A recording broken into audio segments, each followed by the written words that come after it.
ایک جنگل میں مرچ کے درخت پر دو طوطے رہا کرتے تھے۔ ان دونوں کا نام تھا منکو اور پنکھو۔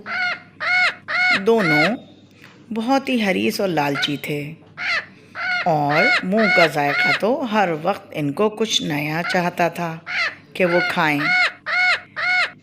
ایک دن پنکھو نے کہا، بھائی میں تو یہ مرچیں کھا کھا کر تنگ آ گیا ہوں۔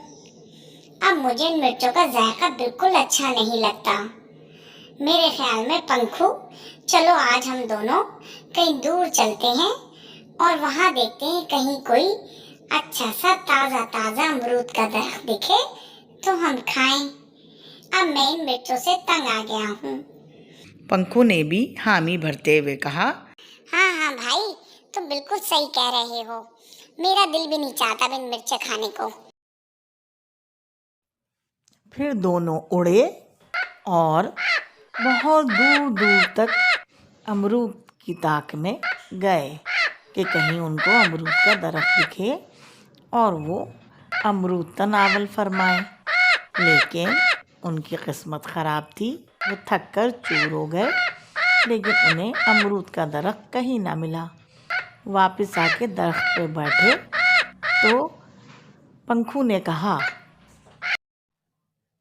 بھائی میرے تو پر درد کرنے لگے، نہ تو امرود ملا نہ کچھ۔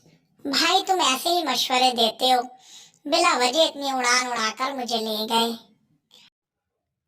لالچی ہونے کے ساتھ ساتھ یہ دونوں طوطے کاہل بھی تھے۔ بہرحال ان کو جب امرود نہ ملے تو یہ دونوں اداس بیٹھے ہوئے مرچیں کھا رہے تھے۔ اتنے میں پنکھو کی نظر ایک امرود کی قاش پہ پڑی۔ اس نے پہلے پنکھو کو دیکھا کہ وہ میری طرف دیکھ تو نہیں رہا اور چپ کے نیچے درخت سے اتر گیا۔ اتنی دیر میں پنکھو نے بھی دیکھ لیا کہ پنکھو نیچے اتر رہا ہے۔ وہ بھی اڑ کر جلدی سے پنکھو کے پاس پہنچ گیا۔ دیکھا تو وہ امرود کھا رہا تھا۔ اس نے کہا، بھائی یہ تو بہت غلط بات ہے، تم نے مجھے نہیں بلایا اور اکیلے ہی امرود کھانے لگے۔ اتنے میں دونوں میں آپس میں بحث چھڑی اور اس امرود کی قاش پہ لڑائی ہونے لگی۔ اتنے میں ان پر جال گرا اور کسی شکاری نے ان پر جال پھینک دیا۔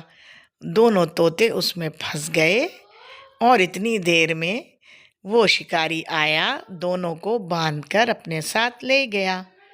جال میں ایک دوسرے کو الزام دیتے رہے کہ تمہاری وجہ سے آج شکاری نے ہمیں پکڑ ہی لیا۔ تو پیارے بچوں، اللہ کا شکر ادا کر کے کھا لینا چاہیے۔